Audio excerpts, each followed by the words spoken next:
When the will was read, everybody figured she'd been crazy when she wrote it. And that included me. But I changed my mind after spending a night on an island with a pig, a cat, and an ape. Because in reality, they were people. From the pen of Raymond Chandler, outstanding author of crime fiction, comes his most famous character as CBS presents The Adventures of Phillip Marlow.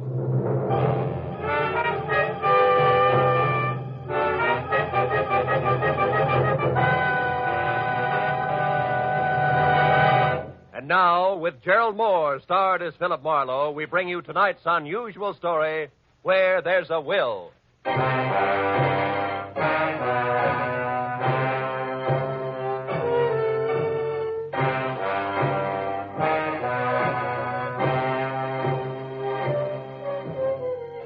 had spent the whole day on a noisy job which had concerned itself with a lot of people who talked a lot and said nothing. When I finally locked up my office for the night, I was worn out. As I drove slowly along the street, I was glad to be heading for home and a little peace and quiet. At least that's what I thought. But when I pulled up for a full stop sign, only a half a block from my apartment, something happened which brought my little dream of peace and quiet to an end. The car door opposite me flew open, and something mighty excited jumped in. I'm being followed. Drive on, please. The law? No, please drive on. Okay, lady, get a good grip on the upholstery.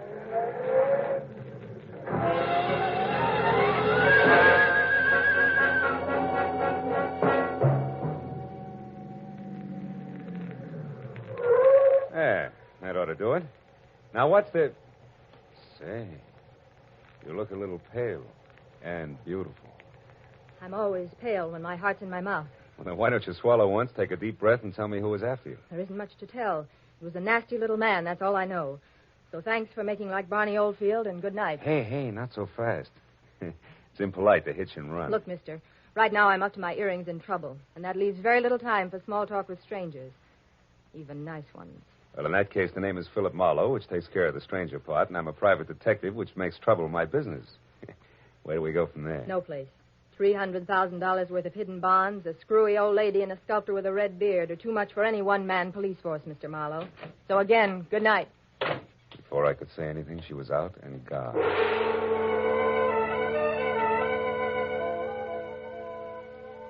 There was only the heady scent of taboo in the air, and the memory of a gorgeous profile with jet black hair and pale blue eyes.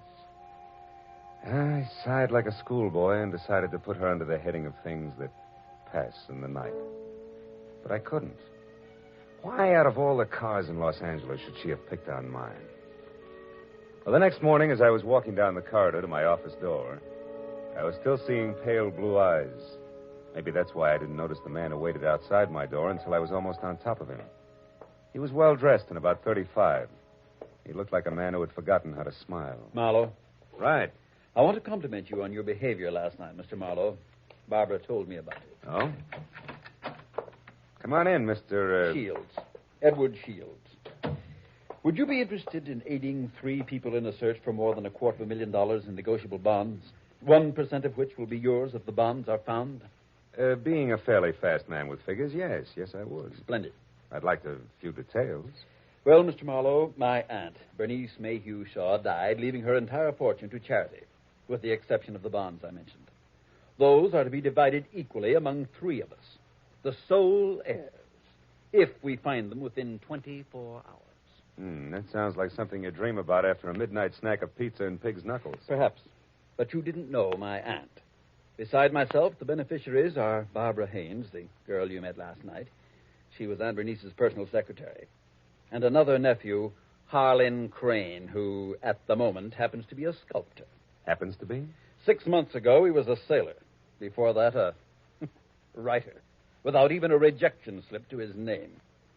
My cousin is irresponsible, impetuous, and completely self-indulgent. The will itself, Mr. Shields, what are the exact conditions? At precisely noon today, the 3 of us are to meet with Luther Willard, my beloved aunt's lawyer, who will give us each a large sheet of tissue paper covered with specific markings. Individually, the sheets mean absolutely nothing. But combined, one over the other, the transparent sheets form a coherent map to the location of the bonds. But why all the intrigue? My dear departed aunt had a peculiar sense of humor. In addition to this, she was never particularly fond of any of us. She was sure that our individual shortcomings would make cooperation among us impossible, even for so short a period as 24 hours. And the fact that a man followed Miss Haynes last night convinced you that there was something to that, huh? Convince me? No. He may have been nothing but a purse snatcher. Nevertheless, I do feel that to play safe, a fourth party, a custodian of the map, so to speak, would be advisable. That's fine. When do I go to work, Mr. Shields? At noon, at the lawyer's office. However, I regret that first you must be approved by the third heir. I don't like to ask this, Mr. Marlowe, but would you mind very much calling on my cousin, Harlan, personally? Not at all. As a matter of fact, I think he might prove very interesting. Yes. I'm sure he will. As interesting as an ape in the zoo.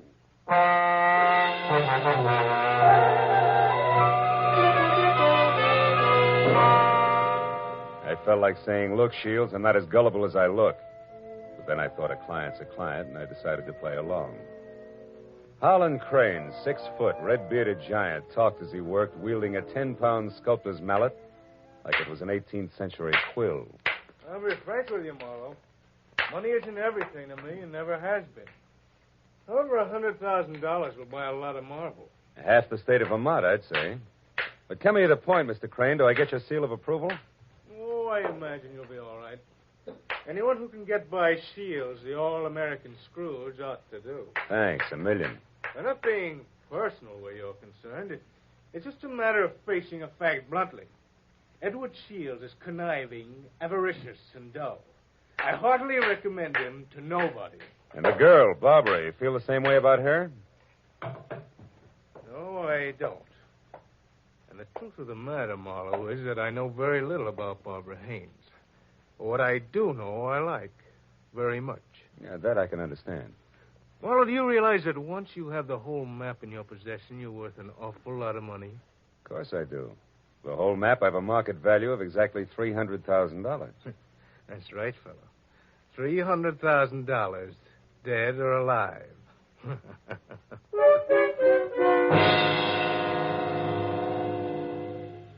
I know it was small of me, but I didn't exactly see the joke. And things got less funny as time went on. Later, as me and my trio got off the elevator at the lawyer's office, old Luther Willard, Aunt Bernice's attorney, was waiting for us, so excited he could hardly talk. I've been held up. What? Yes. A little man. He wanted the map. Little man, dark complexion? Yes. Had a scar on the side of his neck. Are the maps all right? The maps? Oh, yes, they're all right. Now, wait a minute, everybody. Give him a chance.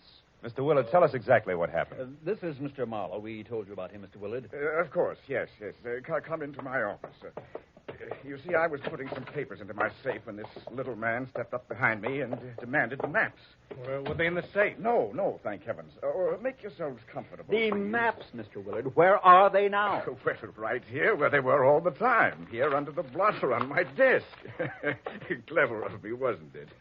Wax seals, still intact. I'll take all 3 of them right now, Mr. Willard. That is, if there are no objections. All right, then I guess we can be on our way. Hold on, Mr. Marlowe. There are still 2 things you people must know. First, in the event the bonds are not recovered within the 24 hours, I am instructed to open another sealed envelope, which I'm happy to report is kept in my bank vault. That envelope contains a complete and simplified map and is to be turned over to a designated charity. And second, if any of you die before the allotted time is up, the bonds are to be divided among the surviving persons. And if none of us survives, Mr. Willard? Why, in that case, the bonds again go to charity. You see, Harlan, your aunt was a very generous woman.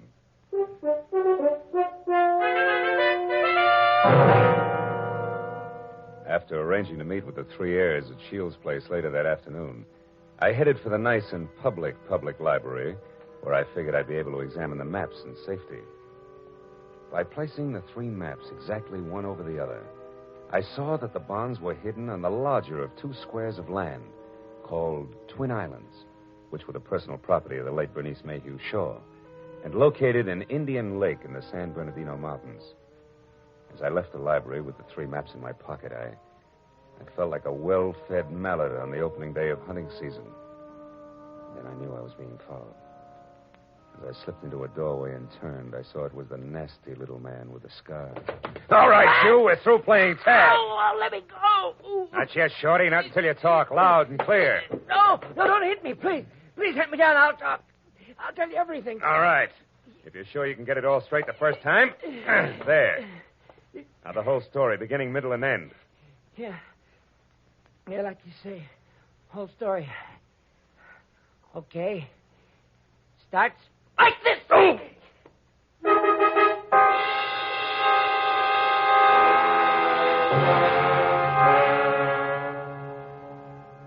By the time I figured out that it had been the sawed-off end of a broomstick that had slammed my stomach up against my backbone, the little man was out of sight. Another 5 minutes went by before I quit calling myself sucker and I started to think straight. Nearest public locker was in the Santa Fe Trailways bus depot in Cahuenga. I went up there and deposited 2/3 of the map for safekeeping until we were ready to leave for Indian Lake. And I found a telephone, and a half a dozen calls later, I knew that a caretaker named Jumbo was the sole inhabitant of Twin Islands, and my last call was to him. I wanted some kind of a welcoming committee ready for us. When I left the phone booth, it was only 1 o'clock. So I returned to my apartment where I figured I'd rest until 3, when we were all to meet at Shields' place. But that was my second mistake. Because the moment I closed my apartment door, I was positive I wasn't going to get much rest. I had an unannounced visitor. Yeah, you look surprised, Mr. Marlowe. I am. I didn't recognize you at first without your broomstick. Yeah, I traded that in on this .22 target pistol here. It's more expensive, but it's better. Makes me as big as you are. Maybe bigger. Yeah, but how much does it do for your personality? Quite a bit. Gives me poise, and poise gives me manners. So in asking for that map in your pocket, I'll even say please. Come on, Marlowe. I won't say please twice. No, I don't think you would. Here. Thank you. Now, before I go, one more thing. The hall outside here is straight and narrow, right to the stairs, and that makes it fine for shooting. So after I step out, don't do anything rash. For a while.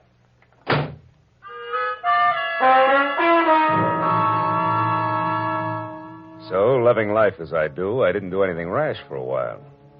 In fact, I could have whipped up a nice 7-minute frosting before I moved at all. Then I phoned the 3 heirs to get together at my apartment. When I finally had them all seated in front of me, I related the saga of the little man, including my premonition that one of the 3 present was signing his paychecks. Of course, I got nothing but Cupid doll innocence out of any of them. So after adding that we'd get underway just as soon as the missing 1/3 of the map was returned to me, I threw my trench coat over my arm and told them I was going for a walk. But before leaving them, I reminded them that whoever was behind the little man could fire him, because I would never have kept all 3 maps in one place anyway, unless all of the heirs were on hand to watch one another. And then I left. I hadn't walked more than a half a block up Franklin when I stopped at the sound of Barbara running after me. Phil, I'm scared. Harlan and Shields are acting like a couple of wild men, calling each other every name under the sun. What'd you expect? Chit-chat about the weather? I quit acting like a bobby soxer within squealing distance of Sinatra and try a cigarette. It'll calm your... What is it, Phil? Why are you smiling like that? What's wrong? Nothing's wrong, Barbara. Nothing. It's just that I found this in the pocket of my trench coat when I went for my cigarettes. It's the map. That's right. The missing 3rd. It's back already.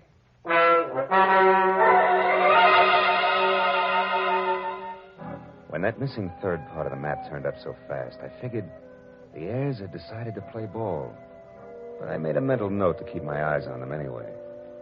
At 3 o'clock, I went to Edward Shields' hillside house in Laurel Canyon for the scheduled meeting. Shields wasn't home yet, but Cousin Harlan was there, admiring the view. Barbara showed up a few minutes later in a convertible, and Shields arrived last by cab. It finally began to look as though we might actually start out all together. Well, I see we all arrived, safe and sound. Yeah. Disappointed? Only by your clumsy attempts at humor, Harlan. Stop it, boys. Let's get started. Phil, have you looked at the map?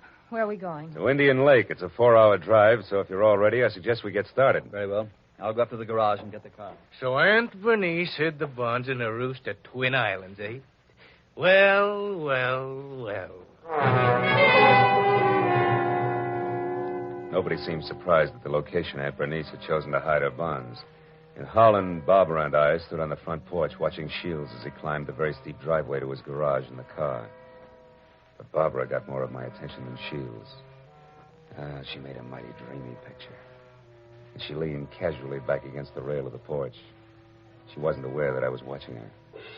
And I suddenly saw her go tense, her eyes filled with fear, and I quickly turned to follow her stare. Shields' car was going at a rapid clip down the steep driveway. I still couldn't figure out Barbara's concern, and then she started screaming. The car's out of control. The car was headed for the edge of a cliff. His brakes are out. You go over. The tree stopped him. Shields, are you hurt? No, I'm all right. The brakes. I tried to stop You them. hadn't hit that tree. Should have gone over the edge. Let's have a look at those brakes, Shields. Well, no wonder. What is it? Brake lines broken. Every drop of fluid drained out. I might have been killed. No might about it, Shields. We stood there for a while, all looking at one another, but nothing was said. Brake lines rarely snap accidentally. And I remembered that Harlan had been at Shields' house early, and the car had been in the garage, and Barbara... Well, I had to admit that she actually had anticipated the car going out of control. Well, the 24 hours for finding the bonds were slipping by, and I knew we had to get to Indian Lake. We held a short powwow without passing the peace pipe, and we decided to take Barbara's car. We picked up the rest of the map, which I'd checked at the bus station, and we shoved off. After a 4-hour drive that was about as relaxing as the thought of an overdue time bomb in a day nursery, we finally pulled up to the shores of Indian Lake. Jumbo, the caretaker, was waiting at the dock. He knew how to handle a boat, and a few minutes later we could see Twin Islands. We headed for the smaller of the two, where I could make out a rambling lodge. The other island, a quarter of a mile away, seemed deserted. Shields was the first one ashore. Here, Barbara, let me help you. Run along, boy. I'll help Barbara. Thanks, Harlan. Well, Marlowe, what now? Well, first we go up to the house. Oh, Jumbo, you got everything ready for us? Hey, Jumbo. Huh? Oh, sure. Everything's ready, Mr. Marlowe. Just like you said, I opened 4 of the upstairs rooms. Open the rooms? We're not going to sleep out here, are we? I'm going to try. But this isn't a vacation. We're here to find the bonds and get out. You realize it's almost 9 already? That leaves us just 15 hours, Marlowe. Yeah, I know. I got a good watch, and I count to 24, and I'm also giving orders to you Don't three. get high-handed, Marlowe. You're an employee of ours, and that's all. Let's get the map together and start looking for those bonds right now. Take it easy, big man. The bonds are hidden on the other island. The map is as tangled as a second-hand spider web. We wouldn't get anything at all down in the dark. That's your opinion. Look, you people hired me to help you find those bonds. If I have to get nasty to make you take orders, I can do that, too. Now, let's play like we're smart and go up to the lodge and relax. All right, Marlowe. But remember, we'd better have those bonds by tomorrow, or someone else will be nasty. Very nasty. And I mean me. What? You too?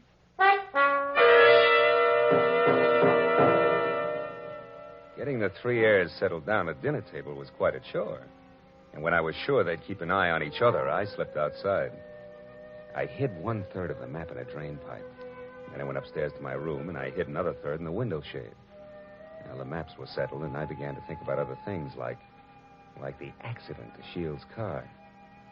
There were too many accidents and coincidences to suit me. So I decided to drop in on Cousin Harlan's room to see what I could see. Well, after 15 fruitless minutes, I was about to leave when something in the wastebasket caught my eye.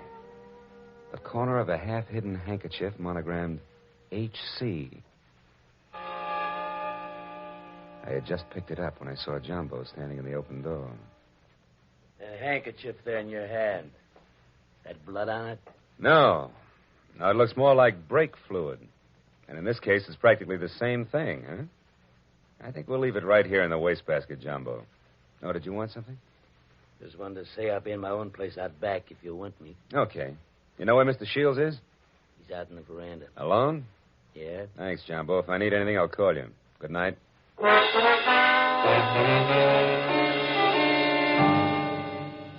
Shields. Oh, it's you, Marlowe. What's wrong? You sound like a man expecting trouble. I was nearly killed in my car this afternoon, and I don't think that was the end of it. Yeah, and don't stand too close to high windows. Thank you. It's comforting to know that I am not alone in my suspicions. Maybe, How are you betting? On the beauty or the beast? Don't be absurd. I hope someday to marry Barbara. Yeah? Well, a guy might be beating your time right now with a sculptor's mallet. You may be naive, Mr. Marlowe, but Barbara isn't. I saw them just a moment ago walking down to the boathouse. Harlan's galloping after her like a half-baked idiot, as usual. But if Miss Haynes prefers me, what can he do about it? There was an answer for that, but it seemed a little obvious under the circumstances. Well, a few minutes later, Shields went inside, and I made a beeline for the boathouse to water down a certain hot-headed sculptor named Harlan. When I got within earshot, I knew I'd be as welcome as whooping cough at a glassblowers convention. So I stopped and listened. Barbara, darling, I'm falling in love with you. You know that, don't you? Let me hold you close. Harlan, Oh, Harlan. This is real, Barbara. For the first time in my life, I'm truly in love. I want to do things for you, make you happy. Please wait. I'm not completely free. There are still ties with Edward, you know. Shields. That fat, stingy Babbitt. He's no man for you. Why, if he so much as touches you from now on up... Wait a minute, Barbara. Marlowe, you cheap snooping eavesdropper. Eavesdropping's a minor vice compared to some of the shenanigans going on around here. Just what do you mean by that? A word to the wise is sufficient. You, I'll give a few more. Now, somebody's trying to cut our little triangle down to two sides before noon tomorrow. What I've seen so far I don't like, so I'm warning everybody. Just what are you accusing me of? Why, Harlan, stop it. Don't be a fool. Will you cavemen control yourselves until those bonds are found? Come on, Harlan, let's go in. Good night, Marlowe. Don't get your head caught in any transoms.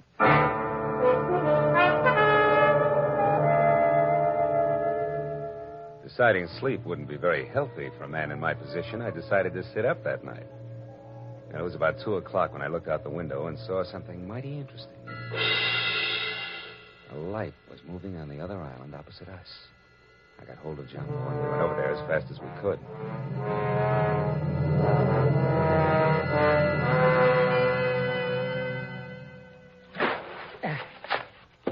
There we're beach. That light's dead ahead, Mr. Marlowe. Looks to me like it's up on the picnic shelter. Yeah, I'll see you later, Jumbo.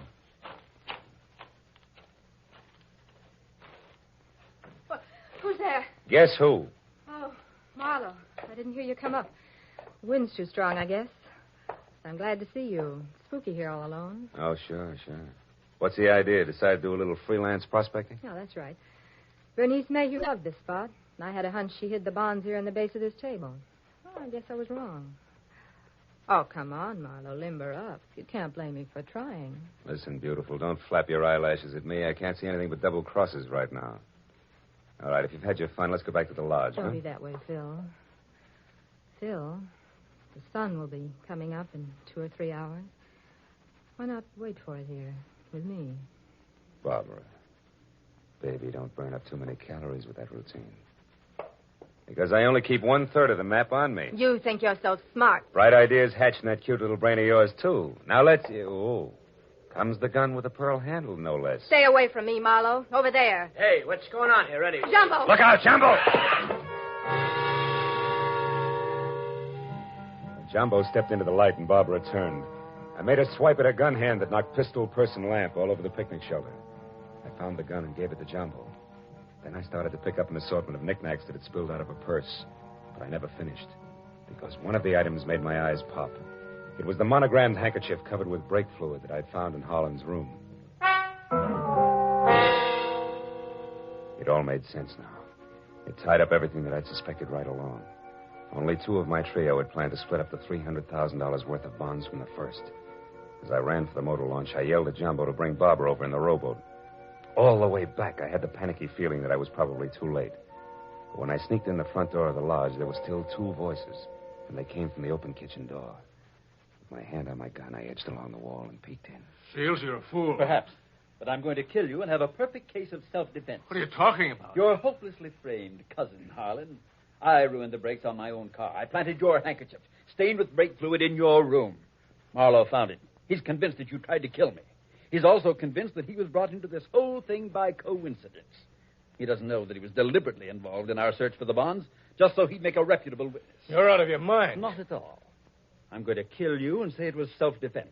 Marlowe will testify that you tried to kill me before. What Marlowe's going to do is blow your head off if you don't drop that gun, Shields. Marlowe. Yeah, Marlowe. Who knows he wasn't brought into this thing by coincidence, but has stuck around to see the fireworks and who almost saw them just now. Bill, what's happened? Barbara, couldn't you hold Marlowe on the other island? You Shut up, Shields! Barbara's little mistake was that she should have gotten rid of Holland's handkerchief after she took it out of his room so he wouldn't see it. Barbara, I don't understand. You planned all this with Shields against me? Well, I did in the beginning, Harlan, but I changed my mind when I fell in love with you. I let Marlowe find the handkerchief in my purse. I wanted him to stop Edward. Oh, darling, don't you see... Come on, Miss Bankhead. Cut the dramatics. The show's over. Let's have it straight, huh? All right. We might as well if we're going to find those bonds before it's too late. Edward and I did plan it. We even hired the little man who tried to get the maps from you. And when that didn't work, you planned to get rid of Holland and split the $300,000. So we failed. So what? We're right back where we started. 100,000 apiece. Now let's go find those bonds. Not so fast, beautiful. What happened to Holland just now was a little more serious than a hot foot. It was attempted murder. He can slap you two in the jug this minute if he wants to. But I'll leave it up to him. Okay, Holland, what do you say? It's your move. No. I've got a better idea. Marlowe, 1/3 of that map is mine. Give it to me. Okay. There it is. Harlan, what are you going to do? Harlan, no. Don't burn it. There. Now we all lose. Now none of us will get the bonds. That's probably how Aunt Bernice wanted it anyway.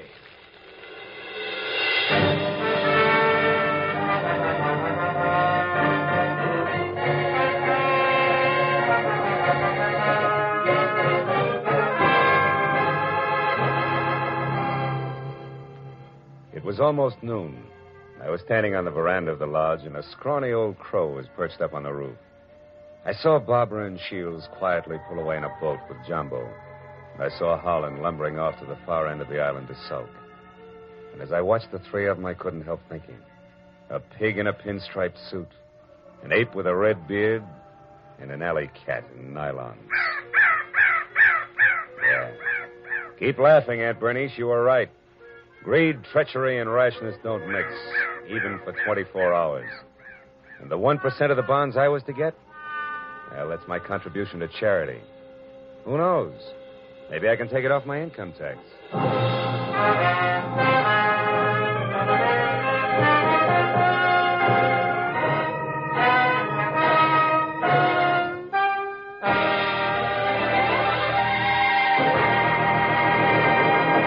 The Adventures of Phillip Marlow, created by Raymond Chandler, stars Gerald Moore and is produced and directed by Norman MacDonald. Featured in tonight's story were Mary Shipp, Parley Bear, Don Diamond, Ted Von Eltz, and Wilms Herbert. The special music was conceived and conducted by Richard Orant.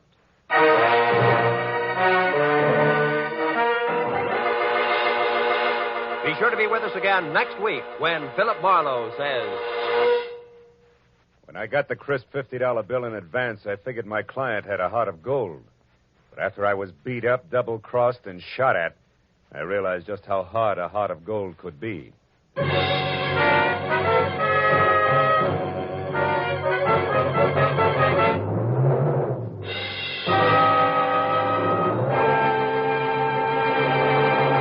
Raymond Chandler, Dashiell Hammett, John Dixon Carr. 3 great names in the world of mystery and thrills. 1 down, 2 to go today on CBS. Now that you've heard Raymond Chandler's Phillip Marlow in action, CBS invites you to hear Dashiell Hammett's Sam Spade in action tonight, followed by John Dixon Carr's personally written radio series, Cabin B-13. Chandler, Hammett, Carr, today and every Sunday, over most of these CBS stations. It's a mystery if you miss them.